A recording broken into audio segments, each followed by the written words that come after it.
All right, all right. We are back. This is the HR Perspective Talk Show, Tuesday, Wednesday, Thursday, 8 p.m. until. Go to our website tonight, streaming live from the VI so you can see the show. And click on the, I think it's the third tab. There's only 4 tabs on top. I believe it's the third one. Just click on Watch Us Live, and guess what, Soup? You'll see us live. That's how it goes down. Our guest tonight, NEB Kara. He is here. Thanks for coming in and spending a little bit of time with us. I just want to, before we started, one of the things I wanted to sort of continue on. When we first met, was at a function a while back there at UVI on a Sunday.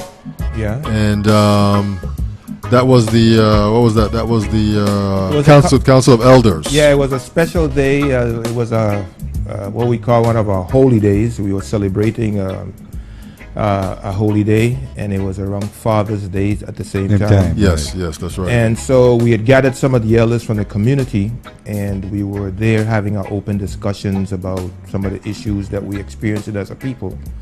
And you all were invited as fathers in the community. Yes. So we had a good time together. And some of the fathers who were at that particular meeting, we've continued, and we have been doing so for a while. And we're working with what we call a St. Croix Council of Elders, amongst other things. So that's one of the aspect of myself, which is to be a part of the Council of Elders of St. Croix and the Virgin Islands, to help to form a nucleus to start to organize and gather together our elders so that we could start to be a voice and a force for social transformation. Okay. So you probably had several meetings like that we came to since then, right? Yeah, we're still continuing that with some of the particular elders, both male and female. Right. So, but before I go into that, just let me give you a brief of my background for those who might not know me. Okay. I was born here in St. Croix, and grew up here in St. Croix, and I finished high school in St. Thomas, where both my parents are from, and went on to college and in the mainland, and then came back to do some college work here, and then went on my own entrepreneurial ventures into organic agriculture, and lived like that for 15 to 20 years, raised my family on agriculture, right. And that was my livelihood for a long time. Okay. Transformed into real estate and construction. And while doing all that, also taught what is called today yoga, as well as martial arts. Became a student, and through over 30 years of practice, became adept, and I'm a grandmaster and founder of a martial arts system. One that you created yourself? One that I have used the foundations of my training in modern times, and went back into our ancestral, warrior principles, and helped to bring forward. All right. And transformed it into more like what we call an African martial arts system. Yes. Okay. From a Kemetic perspective, because we find that on the temple walls, tomb walls, etc., you see, the drawings and the writings with, all sorts of moves of martial arts. So grappling, stick fighting, sword fighting, knife fighting, spear fighting, archery. All those skills that the Japanese and the Chinese and many of the Orientals talk about was right there happening in Africa also. Right. And not just in what we call today Egypt, but also in Nubia and East Africa, so West Africa, South Africa. I mean, we know about Shaka Zulu and many of the great warriors that came out of Africa. And so we've developed a martial arts system, a system of yoga. We also have worked with dance techniques and movements. We've revived the bambula here in St. Croix. We perform. We do stick fighting with performance and all of those things. So we've been quite busy, and we serve our community, in terms of raising the consciousness of the people of the community, bringing knowledge and wisdom from our ancestors, those principles we need to help transform us, change our community, and look forward to our future for ourselves, our children, and the yet unborn. So that's in a nutshell some of the things that I do. Nesu, do we have a center here on St. Croix? Our center right now is operated in Wim, where we reside, and we're in the negotiation for a place right now, which should be happening shortly, close to the Frederick City area, which I won't reveal until the time is right. Okay. I want to make sure. Yes, definitely. But we're in negotiation right now so that we could, return, because our thing is to help to provide an environment of learning where people can come. Eventually, we want to let it grow into evolve into a university. Right. That we would have a university from our perspective, African perspective. Call it a Pan-African university, if you will. And we'll call it the Perank, because the Perank is the oldest known historically recorded higher education system known in the world, coming out of Africa. And we've named our organization Perank, which simply means a house of life. And so it would be a place where you could come and learn things like architecture, engineering, agriculture, healing sciences, and all those things that we need for sustainable living and things of that nature. And the foundation of nation building, so that we could start thinking about creating our own environments. But you can come there and study and have an accredited, college degree from our perspective, where you learn about yourself, your history, and your culture and everything. But based upon the technology that we need to grow and develop for the future and all those things, and to transform our community. So that's our basic goal and objective. Okay. The Council of Elders that you're working on, you've been doing it now for about a 6-month, 8-month period. How has the reception into the community been now? The Council of Elders is growing. It has been, like everything else, it evolves in its own pace, in the community. I would say for an island with the population that we have, when you compare it to other places like in the mainland, it's astronomical the way it's growing. Okay. Because we have a small population, we have a good output. I've been in cities such as Washington, D.C., Los Angeles, California, and other places in the mainland, New York City itself, where the Council of Elders, where the population is in the millions, you can still count them on your fingers. On one hand, yeah. Yeah, so I would say from that perspective, I think we're having a great impact, and that will continue to grow. And, hopefully I would like to say to, from your perspective, that you invite some of the my elders and the Council of Elders, that they can share their views. We had Dr. Kichiganan, and we had Sister Kiyama. Then you've had some of them. Yes. And hopefully you'll have High Priestess Tahira. Okay. And but it's happening. Right. The main thing about everything is that we're doing. We're not just talking. Right. And it's evolving. That's the critical issue to me, and I would say that we expect more. And so those are some of the things that we're involved with. What are your basic things that the Council of Elders try to the message that they send forth to the community? What is the basis for your foundation going forward? Well, the basis of our foundation is that it's in our tradition and culture that what we call today things like the legislature, the Congress, and those body of individuals that have formed into institutions or branches of government, like they're called now in the United States Constitution, etc. They actually evolved from the Council of Elders out of African communities.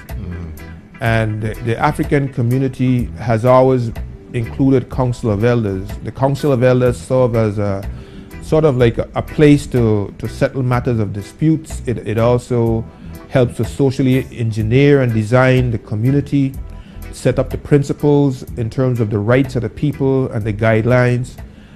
It works with the leadership, because there's no such thing as dictatorship in African community. That's something that came out of Europe. It's a dictatorship situation or a feudal system. In Africa, those people who became chiefs, or what do they call kings, etc., and queens, etc., they were servants of the people. They had certain functions in their institutions, just like how in the human body you have a brain. Right. The brain has a function, the heart has a function, the digestive system has a function. Everything is created based on the natural laws of nature, based on the natural laws of self, the human body.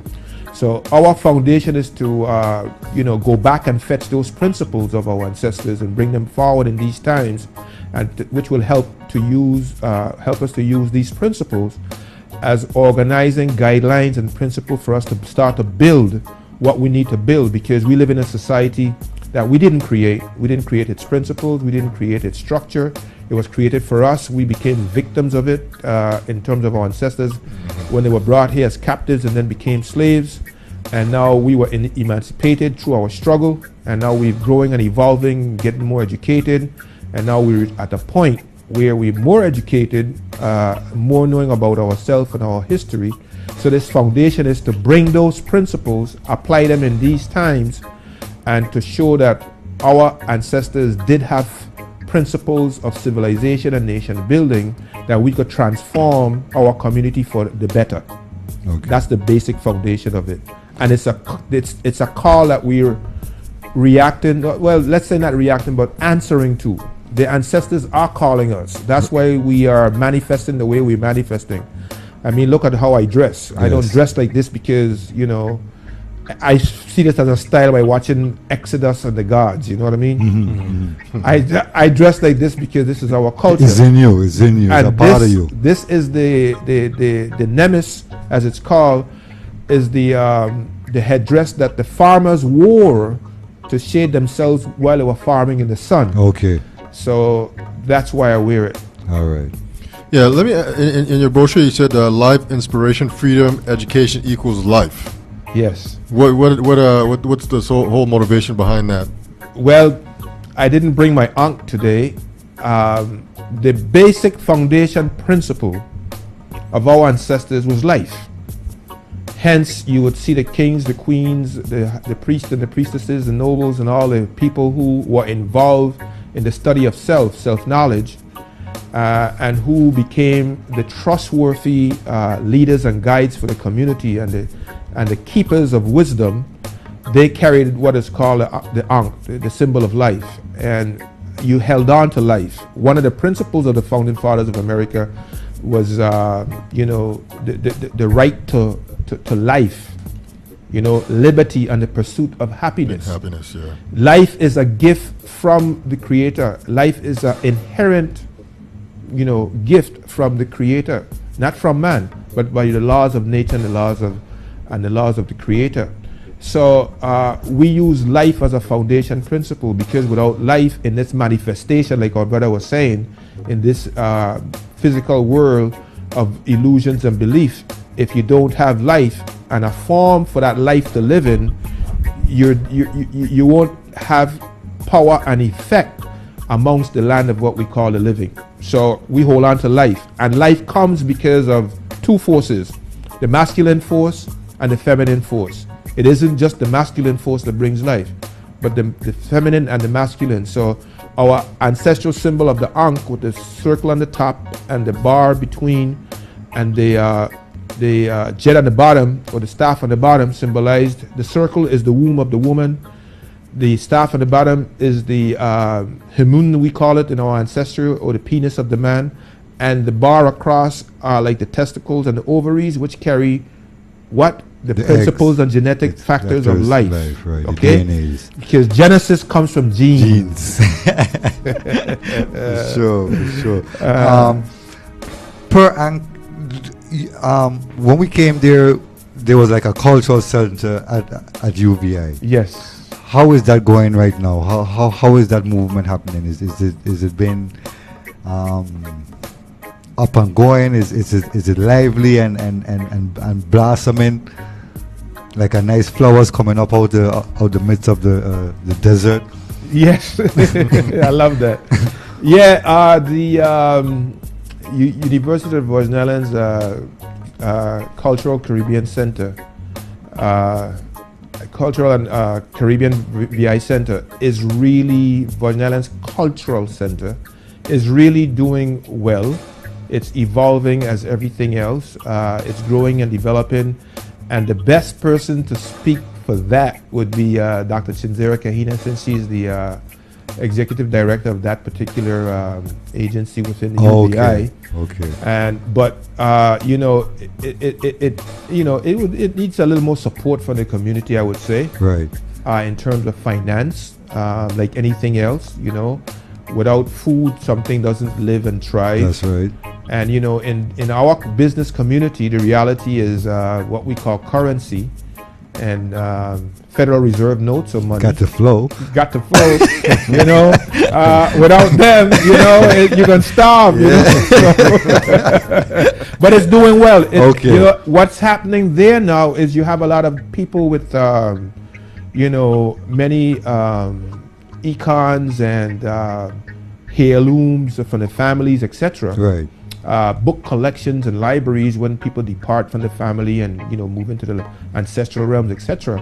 are starting to bring a lot to the center. Okay. So the center is starting to increase in terms of, you know, cultural material, very valuable cultural material. And it's growing, so it's starting to grow its space already. And it's going to need a place for room for growth and expansion. Yes. So I would say that it's serving its purpose. It's getting support from the community, people bringing more things in, and it's starting to do what we need to do, and that is help to revive culture and to use it wisely within our modern times to, you know, bring some foundation, especially for our younger generations. Okay. And for the elders to share with the younger generation so that there is communication between us and there's this barrier, you know, we begin to diminish that barrier. And therefore the elders can help to give wisdom and guidance, because in our tradition, the grandparents raise the children, not the parents. That way the wisdom of the grandparents is passed on to the children.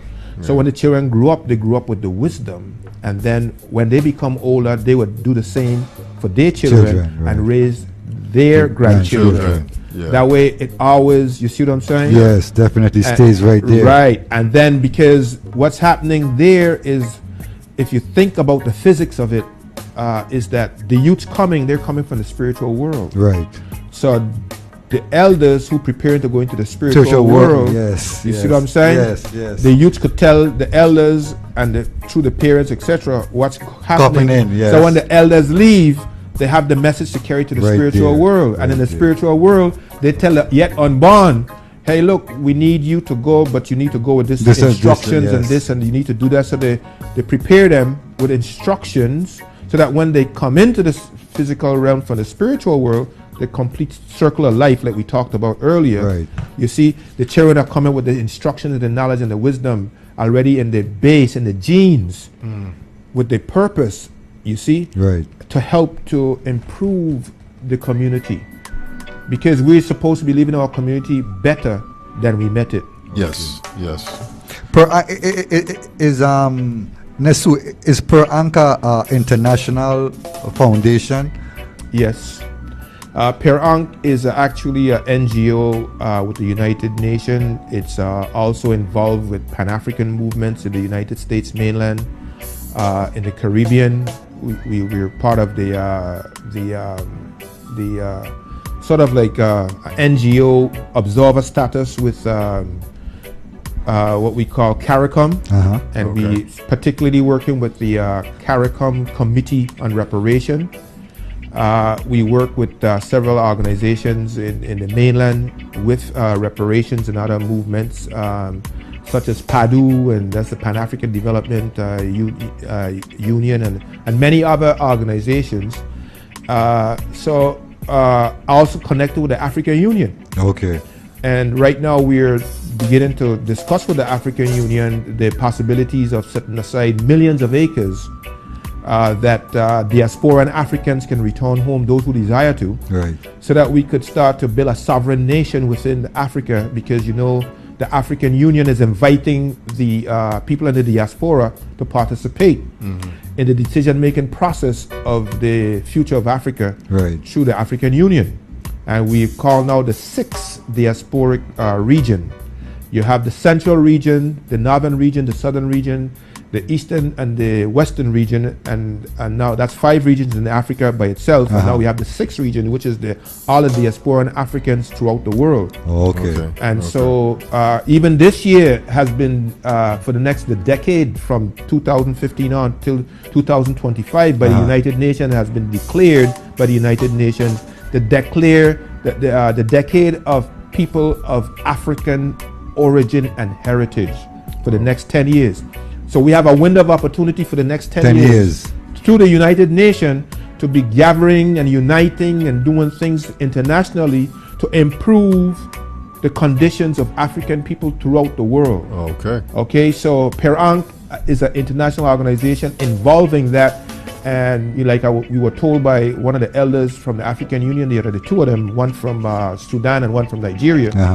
They said to us, you all are vanguards, not just of the Caribbean and the Virgin Islands, but vanguards also for Africa, because you're beginning to live more and remind African people of the richness of our heritage, our culture, and our history, and the need for us to be about, using and not being ashamed or feel, degraded because we were enslaved or invaded or conquered. Because, if we read the Bible, and most of us do, because that's how we grew up in a Christian society. Right. Even the people they call Israel today, we know who the true Israelites are, but we won't get into that story tonight. Right. But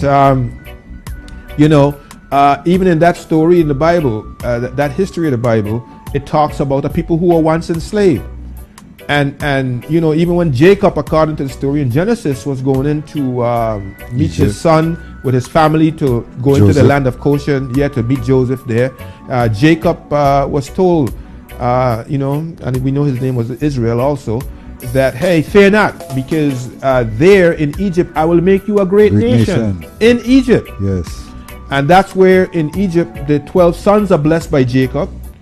And it is in Egypt that Moses would be born and raised up as an Egyptian prince. Yes. In royalty. Okay, being exposed to the PERANC and what we talk about, the education system, and being educated in all the wisdom of the Egyptians, and then finding who he really was, according to the story, would then go out into nature and live with the Bedouins and the Medians, etc., and the Haribus who lived there, the Hebrews, and would learn about Yahweh through the burning bush, the I am that I am, Yeshe, Yeshe, and would return to liberate the people of Israel. And in that liberation, if you study Israel and the story of Israel in the Bible, you're studying the birth of a nation called Israel. From the Garden of Eden, in terms of the genetic foundation and the patriarchal family line, right, the bloodline. You see, that's what you're studying. When you say this father begot this son and this son begot this and this, you're studying a bloodline. You see what I'm saying? Yes. A genetic blood pool. And so you see a whole evolution with the flood, went back into chaos, and the family coming back together with Shem, and then it goes all through Terah, and then through Abraham and Isaac and Jacob, you see? Yes. And it goes through this process, and then it goes into the 12 tribes. The 12 tribes are enslaved. While they're there, they multiply and they exceedingly they get large, and they come from a tribe to a clan, from a clan to a nation, and then a lawgiver comes through Moses, carry them through the desert up to Sinai, goes up to the mountains and get the Constitution. That's right. Now, the declaration of their independence was made by Moses when he told Pharaoh, let my people go. Yeah.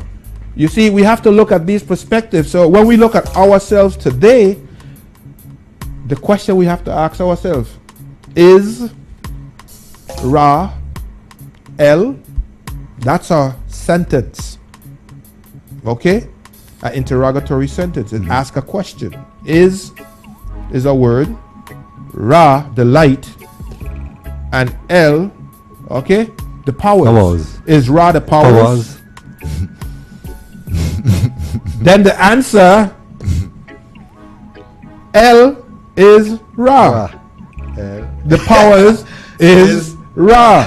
The light. The light. And you go, the Masonic teachings, when you go into, you don't ask for God, you ask for light. When the burning bush started to burn, Moses saw light. I am that I am. You see? Yes. So we have to embark on this great wisdom of our ancestors, this great teachings of our ancestors, and we need to bring it today to help to solve our problems, to think about the future, and to become the engineers, the social engineers, my brother. Right. So that we begin to design our structure. Yes. You see what I'm saying? Of Infrastructure for our government. You know what I mean? Of course. All the things we need. When you study the Americans, contemporary Americans, and they don't tell us the truth. You know, the indigenous 5-tribe nation of the Oneidas, etc. They actually taught Benjamin Franklin and many of the founding fathers the principles of indigenous democracy. Democracies, yes. Okay, the native people who were there, they Right. actually taught them. And we have all that information. Matter of fact, they even made some wampum belts and different things and gave them as gifts when they became independent. Independent, yes. Matter of yes. fact, they even showed them the whole principles of unity. They gave Benjamin Franklin one arrow and it says, break this. And Benjamin Franklin took the arrow and he broke the one arrow. Then they put 13 arrows together and tied it with some strings and gave it to him and says, break this. And he couldn't break them because they were bound together as one. Yes. And the strongest amongst them showed Benjamin Franklin that they tried to break it and they couldn't break it. And they said to Benjamin Franklin, united you stand, divided you fall. That is the organizing principle coming from indigenous native people in the land called America today that gave the foundation for the unification of the 13 tribes. Right. Okay, the 13 colonies. Okay, and then that whole concept of what we call today the Declaration of Independence is actually them declaring this status to liberate themselves, like what they call a status. We freeing ourselves from England and the monarchy and tyranny and all those other negative things that have been suppressing our freedom and our will, etc. Right. And they use that then to create the foundation upon which to lay the principles to build a government. Okay, read that declaration well. You're going to say, lay the foundation upon those principles. You see? Right. So it is time for us to evolve from being just, second class, third class, fourth class, fifth class, and other class citizens. You see what I'm saying? How you gonna class the people and you don't have 4 legs? So that's the big. Another thing I want to ask you about here on the brochure is another one: culture, healing, arts, technology, and spirituality equals chats. Yeah, those chat is those. That's the acronym for those words you just used. You see, people need to be healed. Our people need to be healed. We're sick. We're sick people. Right now, not just we in terms of African people are sick, but humanity is sick right now. You know, and we as human beings are in a state of denial. You know, we're denying that we're sick. And we're trying to say we're healthy, but the way we're treating this planet and each other is the symptoms of a sick society. Right. You know, if you diagnose a patient and you check the blood, you check the urine, you check the stool, you check all those qualities that gives out the characteristics and, you know, let you measure the degree of health that the body has. You see, you'll find that if you check the waters of the planet right now, you know what I mean? Yes. It's polluted. Yes. If you check the ocean, it's polluted. You check the air is polluted. If you check the land is polluted. You check the food is polluted. You check the animals polluted, the plants polluted. So we eating polluted food. You see what I'm saying? Yes. We breathing polluted air, drinking polluted water. Only one thing you could say, we polluted and we sick. So the idea of Chats for Life is to bring that natural wisdom, as the Declaration of Independence says, you know, based on the laws of nature and nature's God. Now, the laws of nature in our teachings from our ancestry, which is what we invoke in when we talk about Chats for Life, is we invoking the laws of creation. The laws of creation, the laws of nature are the laws of the Most High. You could write all you want in books. You could write, you could write encyclopedias. You could, develop some of the most inspirational teachings you want and all that. But they're still the words of humans. The words of the Creator are written in the creation itself. We are, as part of that creation, created beings in the image of the Great One, the great beings of beings. And so our ancestors says to heal yourself, just like a dog who got common sense. When a dog's sick, the first thing the dog will do is don't eat. It go for grass, it regurgitates, yep. Or it wants to pass the stool. Yep. Okay? Well, because then the body begins to cleanse itself. The body begins to cleanse itself by resting from the digestive system. Yes. When you rest the digestive system, then the energy now that you would be using. Because if you eat too much, what happens? You get what people call niggeritis. You want to sleep. And that's a serious thing, because even when you get sick in the hospital, the first thing that come to you, bring this big 3-course meal for you. No, don't give them nothing to eat. Let it fast. Let it drink tea, water. There you go. Okay. so the idea then is that culturally we need to fast from what's been making us sick in terms of the ideology, the indoctrination, and all those things. So our teaching is we need to fast from that, and then when we start to eat now, we begin to eat the strong, nutritious, healthy, natural foods from our ancestral living in harmony with the natural principles of life from the Almighty, which we call Ma'at, okay, which are preserved in the teachings of the Bible, like in the Proverbs and all those things, and the commandments and all those principles that bring harmony and balance in a community so that people could live and respect and learn to, respect nature and respect that which is greater than ourselves, our great mother, father. Those are the healing principles that we incorporate. Healing the body, healing the mind. By how do we heal the body? The body needs to eat good, nourishing food. At the same time, the body needs to exercise. At the same time, that healing, when it starts with nutrition, don't start with just going in the store and buying the food. It starts with us cultivating the land. Yes. Because in our ancestry, our civilization was started by these two great beings we call through mythological names, called Asar and Aset, or Isis and Osiris. They came, but they didn't come with some mystical teachings from some prophetic thing and revelation and all that. They came with practical, down-to-earth, day-to-day things we needed for transforming our situation and conditions at the time from one of, beating on one another and the strong survive and all that, savagery and chaos and all that. And they start to bring order. How did they bring order?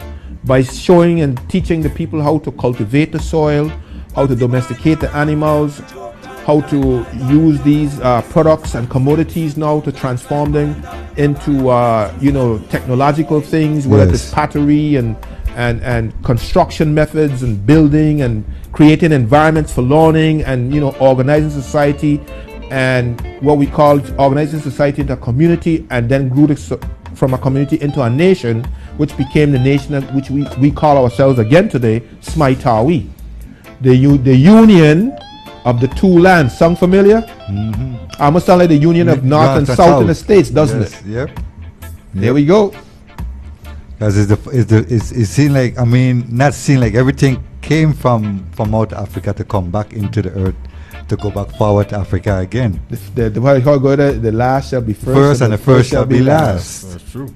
Alpha and Omega. Yeah, yes. The beginning and the end. There you go. We see here in your brochure, Nesu, that heal and learn the 42 principles of Ma'at. Yes. Share and life and live the Medu. The Meduquet. Yeah, the Meduquet means 10 virtues. The 10 virtues. There you go. The 10 virtues of life. Yeah, the 10 virtues are the teachings from the Perang that you would live by. And these virtues are those principles, they're value principles of culture. Okay? And what these value culture do is they help to transform your mind. Right. Like right now, our children go to school. there's separation of church and state. With the separation of church and state, the principles, okay, that helps to heal the mind and let the mind move through ma'at, okay, those principles that we live by, like honor, okay, respect for your teachers, okay, those types of principles, okay, you know, we don't live them, we don't teach them to our children. Right. All we teaching them is what we call pure mathematics, pure chemistry, pure biology. Now listen to what biology is. The study of life. So in our teaching, that would be, okay, like the study of Ankh. Because the Ankh means life. Yeah. Okay, the biology we talked about earlier. Yes. Bi also means two. Male, female. Reproduction brings life. Life, yes. You see? Yes. And so we need to incorporate those ancestral teachings, proverbs, wise sayings, Yes, stories that carry moral values. Aesop, Okay. fables. Right, that starts to teach things like courage, okay, love, okay, respect, those virtues that build a good, what we call strong foundation in character, that then begins to create a inward evolution. We don't evolve externally right now. Right. We the gods and goddesses of the planet. We the creation of the Most High, with the gift of the ability to a mind or a brain to think, create, and plan. Most other animals have certain of those qualities, but to a very minute extent. Right. We have it where we have it 360 degrees, where we actually look at how we've transformed this entire planet through this knowledge system of education and technology. Okay, these little hands that we have with this big brain we got in our head, okay, is responsible for all the mess you see on the planet. You see what I'm saying? Yes. So if you begin now to program, and not even program, but to bring out the true creative qualities that's inborn in us, because we have within us the creative energy of the Most High. And if we tap into that energy, that's what the Meduquet does. It brings you to tap into these energies inside yourself, so that you begin to express and bring them out. So you begin to create in harmony with nature, not against nature. You know, this is against two. Right. You see what I'm saying? Yes, sir. Two masculine force, okay? Two feminine force against one another. But look, Man and woman. harmony. Yes. Okay? They unite. Unification. You see, that's simple. There's nothing complicated about that.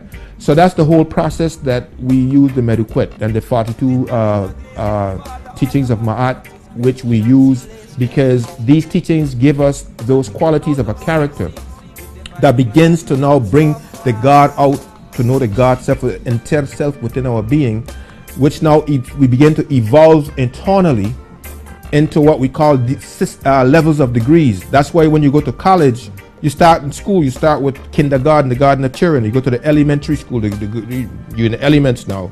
Then you go to high school, you know, where you start to leave the elements because you don't need that. You start to deal with the higher things, you know what I mean? Yes, sir. Then you go on to higher education, which they call undergraduate. You're still under now. You see what I'm saying? Then you go on to grad school. In undergraduate, when you graduate, you get a bachelor's, or maybe you get associates if you just do the 2 years. 4 years or more or less, depends how long it takes you. You get a bachelor. What bachelor mean? Unmarried. Yes, sir. Okay? Yes. Now we take it into masters. You see? Then doctors, beyond masters. Yes. Okay? Which now you're dealing with creating and designing principles. You see what I'm saying? Yes. Creating laws and different things for the society. You professing. Like God said. The professor said. Yes. The master said. Yes. You see? These come from the Perang. These come from our ancestors. They come out of Africa. It comes from us. And we have to reclaim all these things, because those people who professing it now have been, you know, doing some real inharmonious thing on the planet, and they need to be put in check. Right. And we use Ma'at, cosmic order, natural order, not man-made, you know, what we call statutes and, you know, all these things they make up in the legislature, acts tax and this and bill and that. Amendments. What is a bill? A bill is you got to pay something. So you owe somebody something. You owe somebody. Or it could be a hard bill. Yes. Bust it against your head. Yes. Yes. We'll have fun, you know, brothers. But you see where I'm coming from. Definitely. Okay, Definitely. and so the whole teaching of these Meduquet and the teachings of Ma'at is to bring you back in line with harmony, so that now you working with the Creator and the creation of the Most High, and not against. To transform the earth, first to transform yourself, Right. and then to transform your family. You see, and then to transform your immediate society, okay, your extended family, okay, and then your community. Why is the extended family? Look at mathematics. Mathematics. That's where the word mathematics come from. It comes from the word ma'at. Mathematics shows us, and look. Did I teach we mathematics in school? Well, guess what?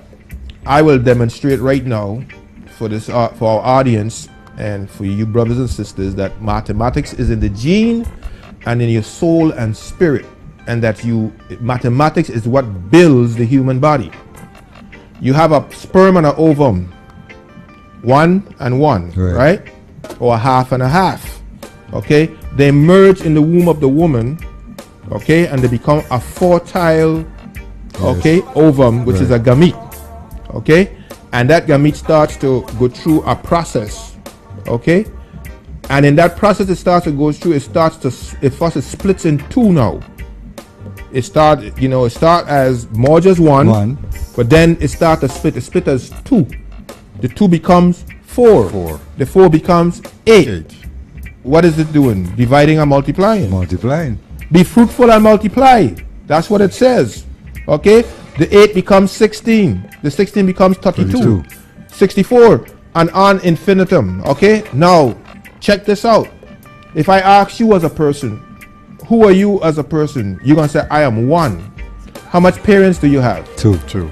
How much grandparents you have? 4. How much great grandparents you have? 8. How much great great grandparents you have? 60. How much great great great great grandparents you have? 32. All right. So I say family because in a small community, everybody somewhere when you reach out like those 256 and you're going up to these numbers and you're getting the thousands. Somewhere along the line, people are cousins, and cousin makes a dozen. We're connected at some point. Somewhere that over. Yes. You see? So even our parents show you the gene. Okay? That's where the book of Genesis says, be fruitful and multiply. So your genes, our ancestors' multiplication system is based on a binary system. That's how we multiply. We multiply and we divide by that system. Because that's inherent. That's not something man or woman develop or invent. Everything coming into creation obeys that law of mathematics. Okay, in our teachings it says when the Creator desired to bring forward and bring into manifestation the creation, the great Mother Father looked all around and there was nothing to stand on. So it went within itself and manifest ma'at, mathematics and measures. Yes. And from mathematics and measures, creation came forth. That is powerful. Yes. Isn't that a high teaching to teach your children when you teach them mathematics? Definitely. You see what I'm saying? Yes, sir. So this is the wisdom of our ancestors that we want to bring to impart. And so when we talk about 42 laws of Ma'at, the Meduquet and all of these things, these are the foundation. This foundation came from what we call the Perang teachings, because remember, the Greeks came to Africa, right, and we taught them. Of course. The Romans came to Africa, and we taught them. That's right. The Sumerians came to Africa, we taught them. The people from India came to Africa, and we taught them. The Japanese, the Chinese, the Mayans, the Aztecs, the Incas, and the Native Americans all used to come to Africa, and we taught them, and we were trading and having commerce and trade going on all over the world before the European come and interfere with all of that. Yes. We've been doing this for thousands and thousands of years. Columbus learned about this so-called New World because he used to travel to West Africa doing slave trading. And the West Africans and the Moors taught him, gave him maps. Maps. About this new world. Right. Okay, don't let nobody fool us, you know. But we know he get lost because navigation wasn't right. Of course. Of course. His mathematics wasn't right. correct. His calculation. Now, if he had known how to read the Great Pyramid, he might have known how to navigate properly. Yeah, that's a different story. Yes, yes. You know, look, we going into this thing. But the most important thing to my brothers and to our listening audience and viewing audience is that, you see, we could brag about what we've accomplished. But, you know, studying history and what we accomplished is one thing. Right. Applying it is the next thing, the implementation of it. Okay? And so let's look at a mathematical equation. The past is number 1. Okay? The masculine. Right. The present is number 2. Let's even make it a little different. Let's go into a mathematical law called the right triangular law, which they stole and called the Pythagorean law, because we know we were building pyramids. We had the right triangular law there. They're right there in the pyramids. Who can't see that? Well, something wrong. Let's use that. Let's go a squared plus b squared is equal to c squared. Okay? A is the masculine or the past. B squared is the present. Okay? C squared is the future. Okay. A is the man, B is the woman. When a man and a woman come together, what happens? They become one. They become one, and out of that one is multiplied into, merge into a child, which is the future. Right. Okay? So we got to take the past, bring it to the present and go forward to the and future. square it to the future. Right. Which becomes the future squared. You see? Right. And so that's what we need to do. And that mathematical law also symbolizes our founding fathers of our civilization. 3 symbolize Asar or Osiris. 4 symbolize Aset or Isis. And 5 squared symbolize, okay, what we call Heru or Horus. I ain't making this up. This comes from our mathematical teachings of our ancestors. You see? Right. So we use mathematics as the foundation for our law and creating everything we have to do, even to deal with our situation. Right. So we need to take this knowledge, okay, use it wisely, because it still exists here. Chemistry, that comes from us. Biology, I mean, come on. No matter how you put it, you see what I'm saying? And when we say us, we mean the creation of the Most High. Yes, okay? yes, so it's now for us to apply this knowledge, take it wisely, use it wisely to create our future in harmony with nature, in things as sustainable agriculture, in things such as renewable energy and green development, as they call it nowadays, you see? And to develop technology, you know, flying cars, airships. Like I said, having a underwater jet that you could, you know, drop at the back of your car, you know, pull up by the beach and, you know, jump out, lock up your car, drop it by the sea, jump in it and you're gone St. Thomas. You understand? Antigua, or Tatola, wherever you want to go, you know. Yes, or you got a little flying plane, you know what I mean? That's where we are. We always symbolized by Heru, with wings to fly, you know. Look at the American dollar. You see the eagle with the holding the talons, yes, with the arrow and the leaves of olives. Well, our Heru, our falcon, which is symbolized like the eagle, doesn't hold arrow like war and peace, you know. No, we hold the Shenu and the Ankh. We hold eternal life and we hold life manifest where we are, to show you that we obey the law of life, which is the law of the Creator. These are our symbols. These are things that our ancestors left for us so that we could catch ourselves. That's why they put it on the dollar bill and they didn't even know why. It's to remind us, okay, who we are, what we have to do, and how we have to incorporate this knowledge today to create our future, so that we could, you know, build a better place for ourselves, our children, and transform this planet and bring it back to the balance that it needs to be. Because nature is arising her children. Our ancestors are calling us back to the Council of Elders, you see, to do this. So I was born with that purpose. My wife was born with that purpose. We come from royalty. Our daughter just won for Miss St. Croix, you know. And the people we deal with, we have a council of elders. We have reclaimed our sovereignty and reclaimed our ancestral nation. Yes. Smaitawi, Kemet, Tameri, okay, what's today is called Egypt. And why we reclaim that? Because it's the example that lasted for over 10,000 years. And there is no other civilization coming out of Europe or any other place on the face of this planet has such a track record of excellence, okay, founded in the laws of creation and the laws of Most High. That's what we're here to do. Right. That's what the Pirank is here to do. And that's what our purpose is. And so we are here, and not just us. You go on Facebook, there are millions of us now. You see what I'm saying? Yes. Whether we come into the Moorish science, the African Hebrew Israelites, the Nation of Islam, we all one people. That's right. That's the most important thing. So, you know, some of us might just see a little cultural difference in the way it manifests, because in the garden, you don't just got one thing. That's you right. got different varieties of things. Orange, mango, Okay, pineapple. right. You know, and they work together That's right. to bring life and to create and maintain life. And so that's what we're about, and that's what we're about doing. In that reclamation now, we're going to be challenging things through our, we call it the Kemetic. I got a name. Yeah, gotta get a name right. The Kemetic Anti-Defamation Alliance, KADA, will deal with that film that just came out about, you know, what it says, Exodus of the Gods. That one where they have these. I saw it, but Exodus and the Gods. I never saw. I just saw the name. And that negative thing they portrayed about Egypt using mythical lies and fables that they made up.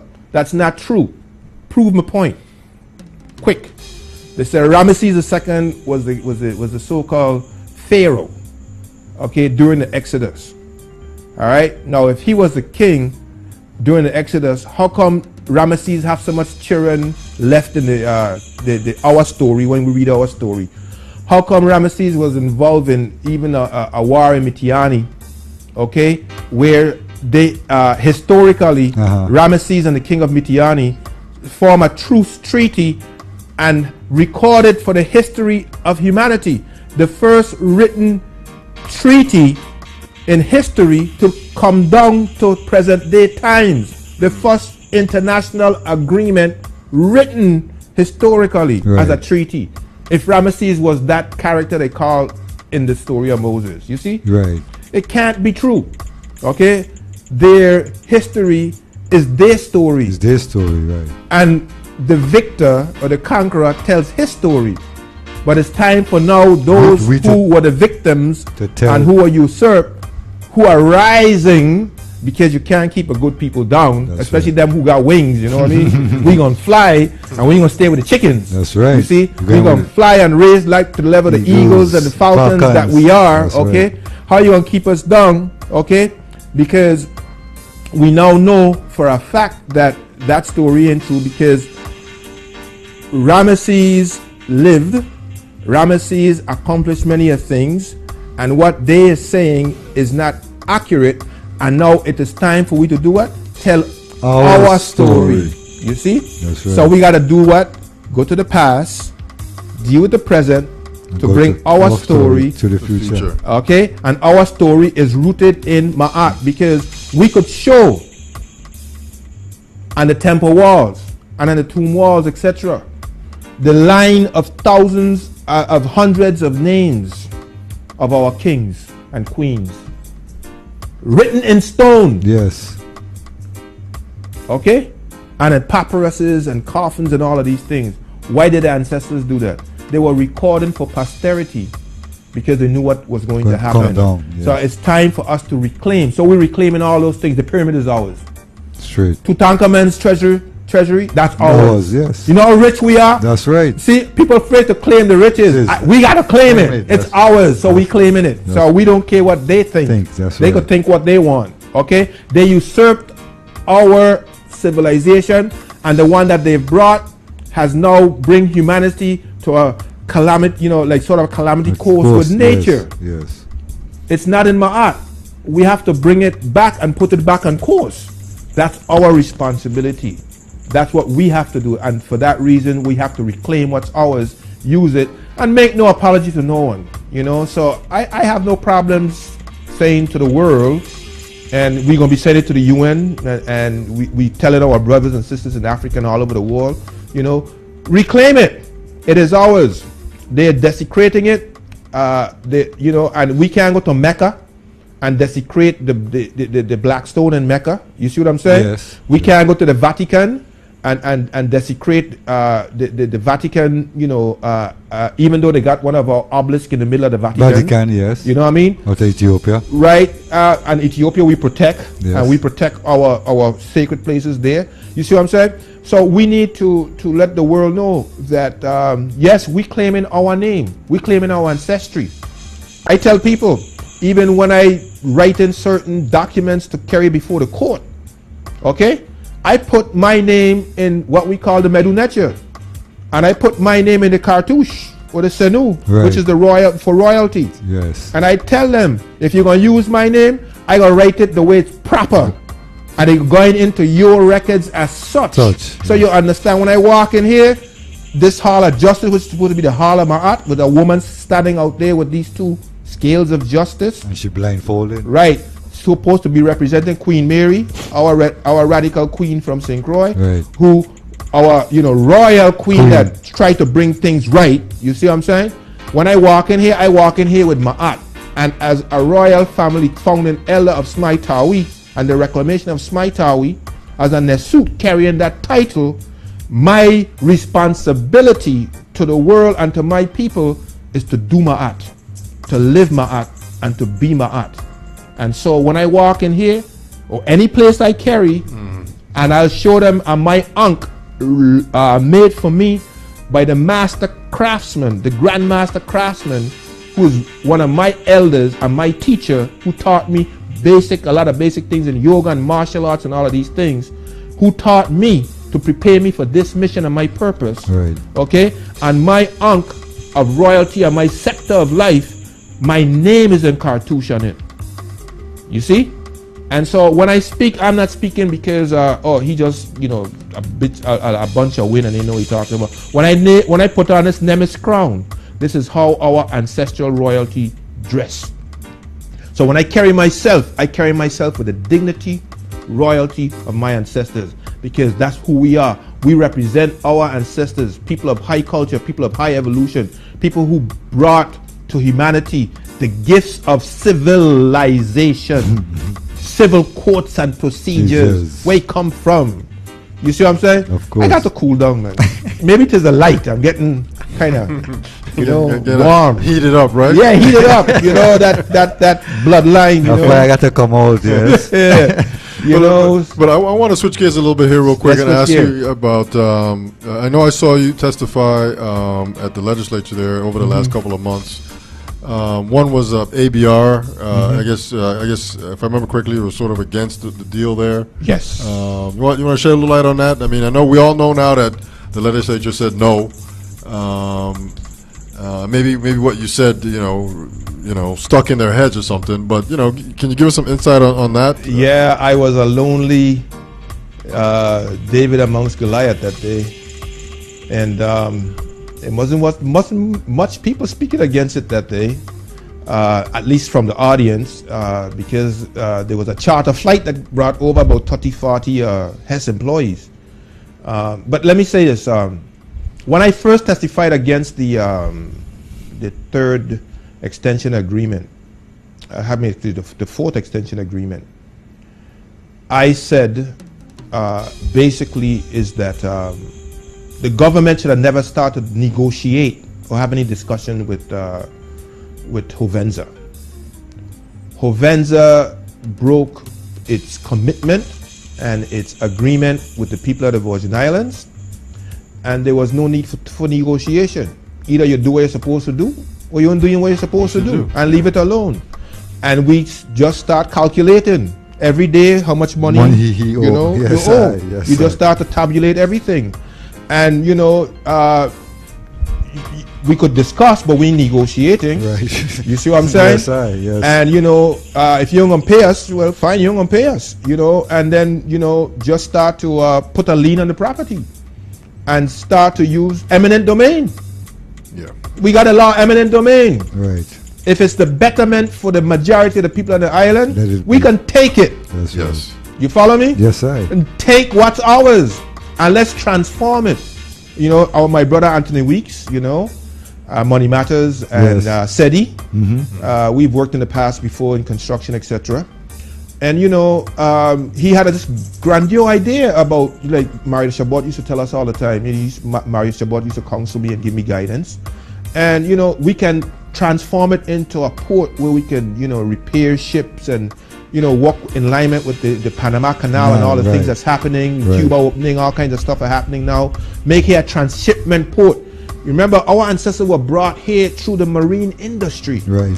You follow me? The maritime Ninth industry. yes. We were brought in ships by the wind.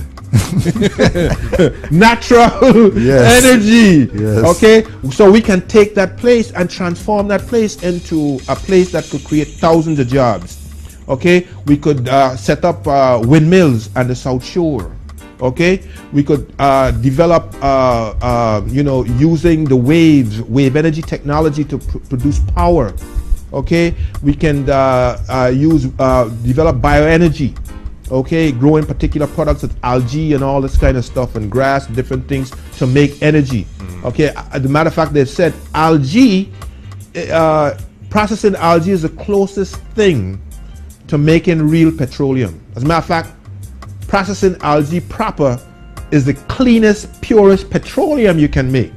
And all the products that you find in petroleum, you can get out of algae. A little tiny little thing growing all around the place wild. Yeah. Just think about the wisdom of that. You see what I'm saying? Okay, taking algae, using, cleaning up the place. Taking the oil out of the water, cleaning the water through natural means. Okay, using it to develop technology like we talk about, technology such as, solar technology, okay, wind technology. Transportation technology. I mean, let's talk about transportation such as, cars and trucks. I'm talking about air ships. Yes. Ships that could take off vertically and land vertically. Okay? So that, solving problems. That's right. And doing it with air compressed energy. Listen to what I'm saying. So lift you up. Lift you up and carry you up. Okay, Yeah. and you can stay up there a year if you want. You see what I'm saying? Yes. You can grow food there. You know what I mean? Like taking this technology and transforming and creating and bringing it into making St. Croix a model. That place we could take and do that, okay? And solve the problem. Where they left a mess, we go in there, clean it up and create with it. Yes. Okay, and let it become a model, okay? And create other technology. We have people like Lanny Johnson, a black inventor. He lives in Atlanta. He has created a small battery this big that could run an electric car for 2 years. Okay, but the Caucasians and the other Europeans They don't want him to get the money, That's and right. he won't give it to them. You see what I'm saying? So they're trying to study how he got this technology. He's developing a technology to solve our energy problems.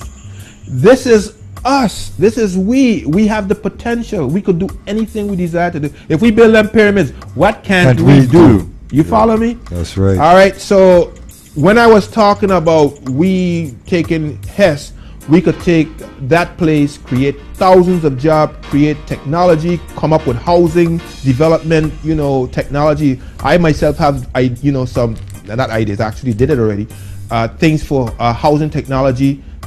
We have here on St. Croix Gold Coast yachts. They're making yachts here. Yeah.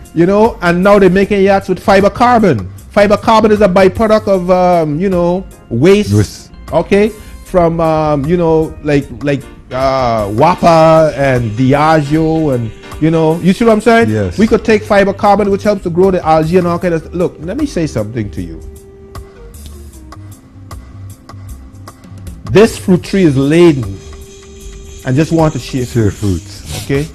And our children need this. We need to create that for our children. We don't have to wait for people to come from, God knows where, Right.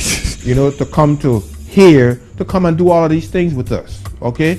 So That's what we're talking about. Taking that place, transforming it, developing the technology. Them things I talk about, flying cars and underwater submarines that fly like jets and all of these things. This is where I'm going with those things. Non-polluting industry. Right.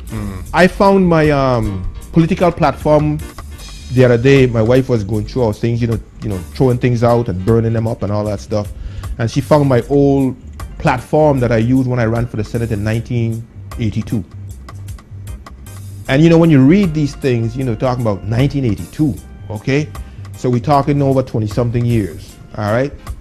And when I read it 30 years ago, when I read it, I said to myself, wow, I was talking these same things back then. Yeah. People think I was crazy, but it's not that you're crazy.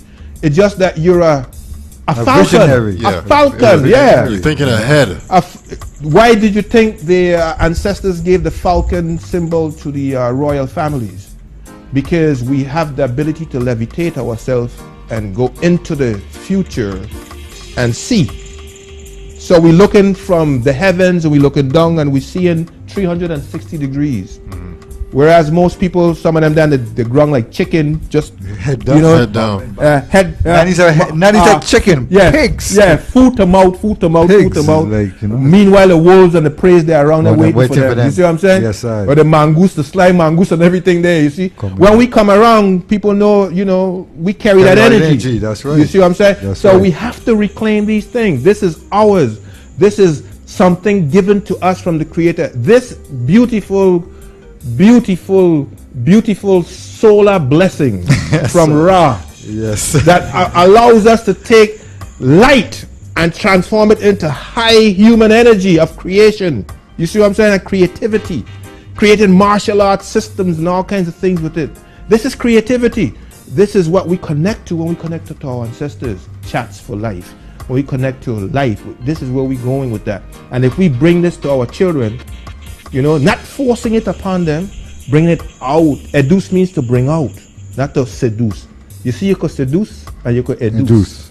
Seduction, is when people just preparing you, to screw you. That's slaughter, to screw you. I don't know which one is worse, but hey. But to screw you with a venereal disease situation. Okay. You follow me? Of course. We're going to get AIDS or one of them kind of things. So you don't need that. You know what I mean? Sorry for the kind of harsh description, but it's reality. You understand? So the wisdom of the ancestors speaks. That's right. Yeah. So Let me ask you another question too. Get your thoughts on. So we have a new governor now, a new Senate. Do you think this is the group here, man, to get us going in the right direction? Well, the proof is in the pudding. Okay. And some of the, most of the people who are in that position of power, I do know. At least some acquaintance with them. I don't know all aspects of them, but I do have some acquaintances of them. And the Council of Elders, and I am saying this with you all in mind. You following my yes, journey? My brother. Yes, when things are right and they have time and they've gotten themselves, in line with what they need to do. Right. The Council of Elders will need to meet with them. And where am I going with this? When I looked at my platform that I use, my foundation, that I was establishing, laying that foundation to build upon. That's what a platform is. It's a foundation, a platform, that platform included, African principles.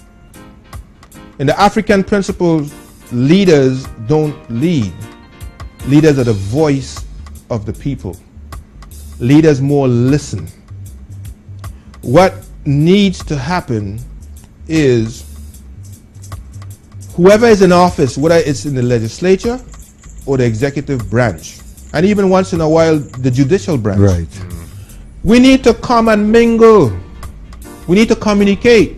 We need to sit down and just talk about what we need to do to improve things for all of us, and especially our children.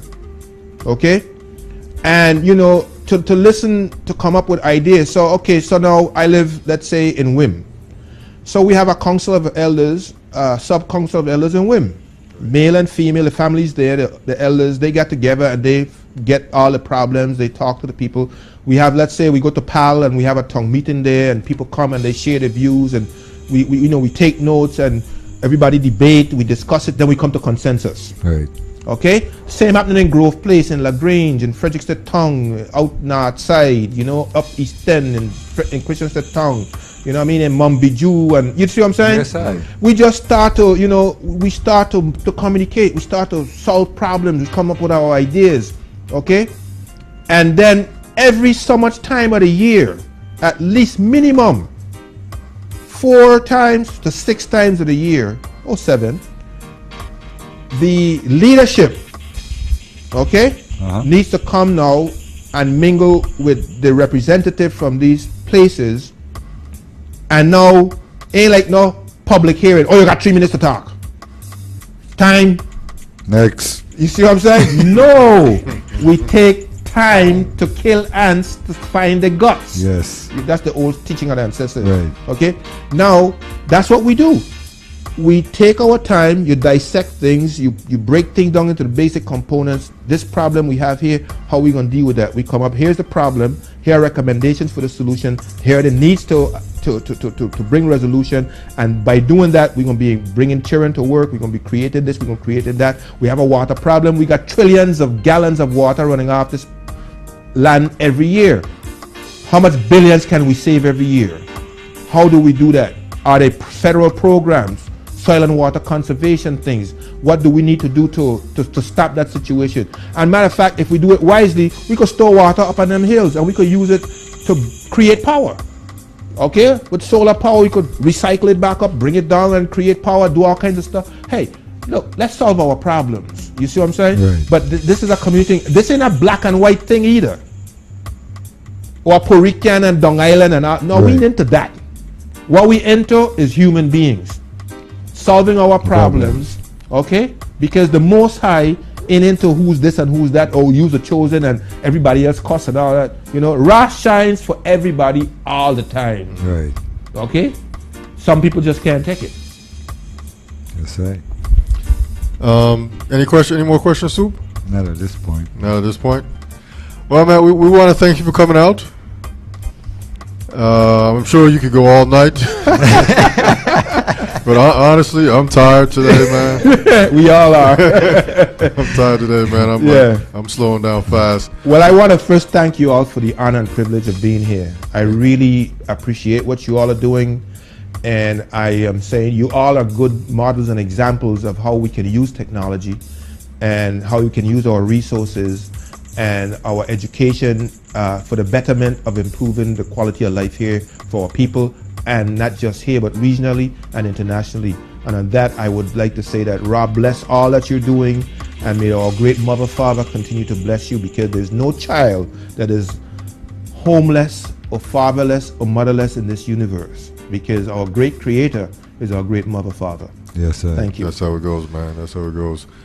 All right, man. So real quick, man, this is the It's Your Perspective talk show, Tuesday, Wednesday, Thursday, 8 p.m. until. My name is David, a.k.a. Christian, alongside Soup. Yeah, man. I just want to let everybody know that we'll be back tomorrow night. We have another guest lined up. Our guest tonight is always welcome. We're going to just get him on the schedule again down the road here, and come in and share some more wisdom. Next time I'll bring my uncle so I could describe it a lot better. Yeah, some more detail. Yeah, There you For go. sure. yeah, man. So we got any final words, man? Brother Nasu, thank you for Yes. coming in. Rastafari, guide and protect. One perfect Jah love. Rastafari. Yes, sir, for sure, man. We like to say our one perfect love is our prayers and His blessings. When you put it all together, you get one perfect love, man. Only one thing I have to say. My brother who we did the internment for, Digos Rasigo. Tigo. Yes, yes. Lives forever, and his family be blessed, and I will never forget him. He's one of the brothers I used to be with all the time, and so I just want to remind our brothers and sisters, not just him, but all those great ones who've gone before us, all those who've done the great things for us, that we remember them. Yes, sir. He's got And Martin Luther King. Yeah, Yes. that's coming up here this week. weekend. There you This go. weekend, this Monday. So we'll leave it at that. He's got the final word tonight. Thank you for coming out, man. This is the It's Your Perspective talk show. We'll be back tomorrow night. We're out.